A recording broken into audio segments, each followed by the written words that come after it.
భారతదేశంలో ప్రపంచ దేశాల్లో ఉన్న నా ప్రియ సహోదరి సహోదరులకు క్రీస్తు నామంలో శుభాభివందనాలు. ఈరోజు ఒక విషయం చెప్పడానికి మీ ముందుకు వచ్చాను. మరి రావణ్ అరెస్ట్ అయ్యి కొన్ని రోజులైంది. ఓపా చట్టాన్ని ఆయన మీద ప్రయోగించారు. ఆయన బ్యాంక్ అకౌంట్ను కూడా ఫ్రీజ్ చేసినట్టుగా న్యూస్ మనకి వినపడుతూ ఉంది. ఆయన మీద అన్ని విధాలైనటువంటి దర్యాప్తు జరుగుతూ ఉంది. మంచిది.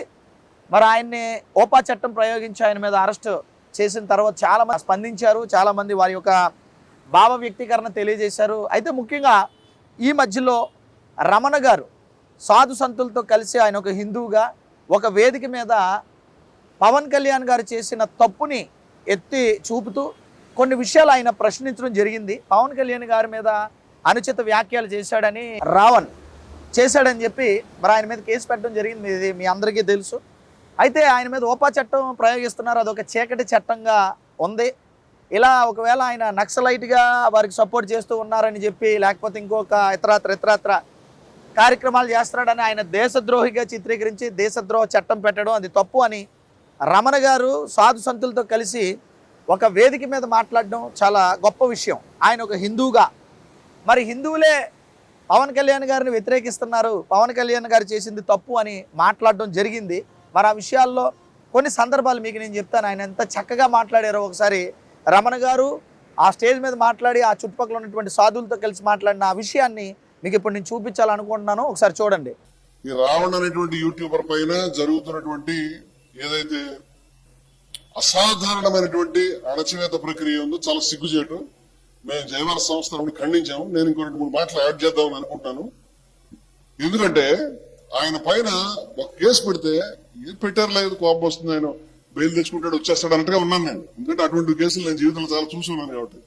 2వ కేసు, 3వ కేసు, 4వ కేసు, 5వ కేసు, ఏంటిది, వాట్ ఇస్ దిస్? ఇప్పుడు ఊపా చట్టాన్ని కూడా దీనికి వాడుతున్నారు. అంటే పిచ్చివారు పట్టిదేమో నాకు అర్థం కాలేదు. ఇప్పుడు నాకు సమాచారం సమగ్రంగా లేదు, నేను కూడా చూడలేదు, నాకు స్పేస్ టైం లేక. నాకు తెలిసినంత వరకు ఆయన పైన ఆయన ఉగ్రవాదుల్ని ఏదో ఆయన స్ఫూర్తిగా ఆయన రెచ్చగొడుతున్నాడనో లేకపోతే ఆయన వీడియోలు చూసి ఊపా చట్టం పడుతున్నారంటే ఒకవేళ అది నిజమైతే కనుక నేను తెలుసుకున్నది, అయ్యా బాబు వారంతా రావణ్, ఆయన ప్రశ్న ఛానల్ రావణ్, ఈ దేశంలో యూట్యూబర్లు అందరూ కలిసి ఎంత వాళ్ళ ఇన్ఫ్లుయెన్స్ ఎంత. మీరు సినిమాల్లో పవన్ కళ్యాణ్ గారు అనాపాలజెటిక్ సనాతని, మీరు సినిమాల్లో నక్సలైట్ల వేషం వేసినప్పుడు ఎంతమంది ఇన్స్పైర్ అయ్యారు? 70 కేసులు పెడితే బాగుంటుంది కదా మీ మీద. మీరు జల్సా సినిమాలో నక్సలైట్ వేషం వేసుకుని డైలాగులు చెప్పలేదా? దాన్ని చూసి ఎవడు ఇన్స్పైర్ అయ్యి నక్సలైట్ లో జాయిన్ అవ్వలేదా? మీకు వర్తించదా? మీ అన్నయ్య గారును మీ అన్నయ్య గారి కొడుకు మొన్న సినిమా ఏంటది ఆచార్య, ఆ సినిమా వచ్చేలా వెళ్ళిపోయింది. ఆ సినిమాలో నక్సలైట్ల వేషాలు వేసుకుని మీరు అవసరమైనప్పుడు ఏదైనా చేయగలుగుతారు. గ్రీన్ కలర్ యూనిఫార్మ్ వేసుకుని ఎర్ర కలర్ మఫ్లర్లు చుట్టుకుని ఎన్ని సినిమాలో డైలాగులు చెప్పారు. అంటే ఏమి పిల్లి పాలు తాగుతూ ఎవడో చూడలేదు అనుకుంటుందా, లేకపోతే ఎముకలు కూడా మెళ్ళ వేసుకుని తిరిగినా తప్పులేదు అనుకుంటారా? మీకు ఏమైనా సిగ్గు లేకుండా పోయిందా? చూసారు కదండి ఆయన ఏం మాట్లాడారో, చాలా చక్కగా మాట్లాడారు. మరి ఆయన ఒక మంచి ప్రశ్న వేశారు. జల్సా అనే సినిమాలోని పవన్ కళ్యాణ్ గారు నక్సలైట్గా కనపడతారు.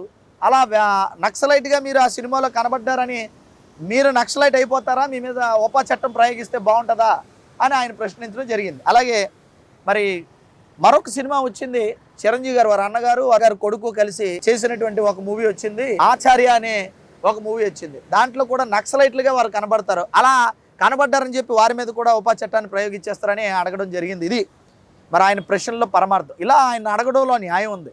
ఎందుకంటే ఇలా రావణ్ అనే వ్యక్తి ఒక సెక్యులర్గా ఉన్నారు. ఆయన భావజాలాన్ని వ్యక్తపరిచారు. మరి కొన్ని మాటలు ఆయన అన్నంత మాత్రాన ఆయన యొక్క దేశద్రోహి అయిపోతాడా? మరి ఈ దేశంలో పుట్టిన వ్యక్తిగా ఉన్న ఆయన దేశద్రోహిగా మారిపోతాడా?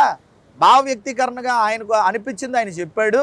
పోనీ ఒకవేళ మిమ్మల్ని వ్యంగ్యంగా మాట్లాడితే దానికి ఇది కాదు కదా పరిష్కారం, ఇది కాదు కదా న్యాయం అని ఆయన ప్రశ్నించడం జరిగింది. దీని మీద పవన్ కళ్యాణ్ గారు, DCM గారు ఎలా మీరు స్పందిస్తారు?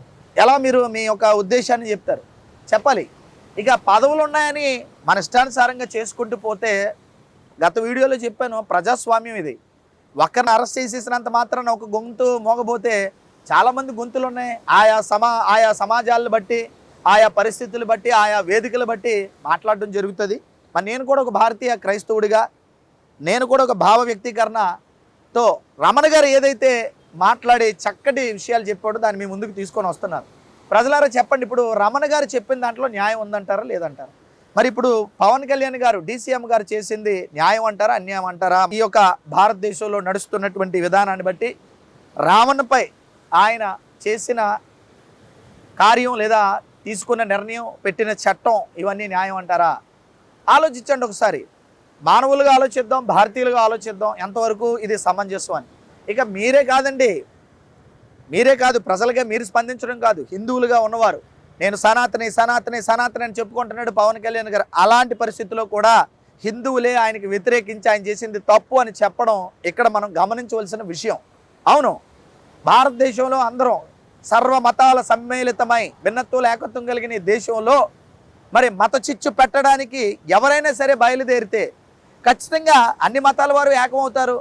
అందరూ వారి భావ వ్యక్తీకరణని వ్యక్తపరుస్తారు, భావ స్వేచ్ఛని వినియోగించుకుంటారు, భావ ప్రకటన చేస్తారు. ఇలా ఈ యొక్క రావణ విషయంలో మరి రమణ గారు వారి యొక్క టీము చేసిందే నిదర్శనం అని నేను చెప్పడానికి సంతోషిస్తున్నాను. రమణ గారు, మరొకసారి మీకు ప్రత్యేకమైన వందనాలు. మీకు అక్కడ ఉన్నటువంటి ఆ కార్యక్రమంలో పాల్గొన్నటువంటి అందరికీ కూడా ఇది భారతీయత. అవును, ఒక వ్యక్తికి అన్యాయం జరిగితే అక్కడ మతము కులము ఇవన్నీ చూడకుండా వారి యొక్క భావ వ్యక్తీకరణని వ్యక్తపరచడం అనేది నిజంగా రమణ గారు మీరు చాలా గొప్ప పనే చేశారు. అందరూ హిందువులు, అందరు క్రైస్తవులు, లేదంటే అందరూ ఇస్లాం సోదరులు, ఇతరత్ర మతాలకు సంబంధించిన వారు అందరూ కూడా వేరు వేరు జీవన శైలిలో వేరు వేరు దేవుళ్ళని ఆరాధించుకొని బ్రతకొచ్చేమో, కానీ మనమందరం న్యాయబద్ధంగా మనమందరం భారతీయులమే కదా. భారతదేశంలో ఎవరికి అన్యాయం జరిగినా ఇలాగే స్పందించాలని మనస్ఫూర్తిగా కోరుకుంటూ, తప్పకుండా మరి రావణ్ మీద పెట్టిన కేసుని ప్రభుత్వం ఆలోచించి ఇది ఎంతవరకు సమంజసమో దాని మీద దర్యాప్తు చేసి, వారి కుటుంబం ఏడ్చుకుంటున్నారు పాపం, వారి భార్య, వారి కుటుంబస్తులు. ఆ భార్య ఎవరైతే ఉన్నారో ఏడిస్తే మన బాధ అనిపించింది. అమ్మా, నీకు మా అందరి ప్రగాఢ సానుభూతి తెలియజేస్తున్నాం. నీ పక్షాన దేవుడు ఉన్నాడు, న్యాయం వైపు దేవుడు ఉంటాడు. అన్యాయం చేసిన వారు ఎవరైతే ఏ మతానికి సంబంధించిన వారైనా దేవుడు మాత్రం వల్లడు ఒప్పడు. ఖచ్చితంగా ఎవరైతే అన్యాయంగా మీ యొక్క భర్తని అలా ఉపా చట్టం చేసి లోన్ వేశారని మీరు బాధపడుతున్నారో, తొందరలోనే విడుదల వస్తుంది, దేవుడు న్యాయం చేస్తాడు. ఎవరైతే అన్యాయం చేశారో వారిని కూడా తప్పకుండా దేవుడు చూస్తూనే ఉన్నాడు, వారికి కూడా తగిన శాస్తి చేస్తాడు, ఇందులో డౌట్ లేదు. మరి ఇప్పుడు చెప్పండి, మరొకసారి ప్రశ్నిస్తున్నాను, పవన్ కళ్యాణ్ గారు మీరు చేసింది న్యాయం అంటారా? ఇంతమంది హిందువులు కూడా మిమ్మల్ని వ్యతిరేకిస్తున్నారు, హిందూ సమాజం కూడా మిమ్మల్ని ప్రశ్నిస్తున్నారు. ఏదైతే రావణ్పై మీరు పెట్టిన ఈ కేసులు ఉన్నాయో అవి తప్పుడు చట్టాలని, తప్పుడు కేసులని, తప్పుగా ఆయన మీద ప్రయోగించారని మరి వారు అంటూ ఉంటుండో మీరు విన్నారు. ఎప్పటికైనా మీకు దేవుడి చిత్తమైతే మారు మనసు పొందండి. ఇలా ఒక అమాయకుడి మీద, ఒక తక్కువగా ఉన్నవాడి మీద, అమాయకుడని అంటే మీకు కోపం వస్తుంది. నేను అమాయకుడని ఎందుకన్నానంటే, తక్కువగా మీకంటే జీవన శైలిలో కానీ, అధికారంలో కానీ, ధనంలో కానీ, బలంలో కానీ, బలగంలో కానీ చాలా చిన్నవాడు కదా రావణం. అతని మీద మీరు చేసిన ఈ దుశ్చర్యని యావత్తు దేశం చూసింది. అందరూ కూడా స్పందిస్తారు, స్పందిస్తూనే ఉన్నారు. మరి ప్రకాష్ రాజ్ గారు స్పందించారు, అట్లాగే ఈ యొక్క రమణ గారు స్పందించారు, ఇంక ఇతరత్ర సోషల్ కమిట్మెంట్స్తో ఉన్న భారతీయులుగా అనుకుంటున్న ప్రతి ఒక్కరు కూడా స్పందించారు. తప్పకుండా స్పందించండి, నిజం పక్కన మనం ఉండాలి, సత్యం వైపు మనం నిలబడాలి, సత్యం కోసం మనం పోరాడాలి. దేవుడు మీ అందరినీ దీవించను గాక. దేవుడి చిత్తమైతే మరొక అంశంతో మీ ముందుకు వస్తాను, మరొక అప్డేట్తో మీ ముందుకు వస్తాను. Thank you all, God bless you.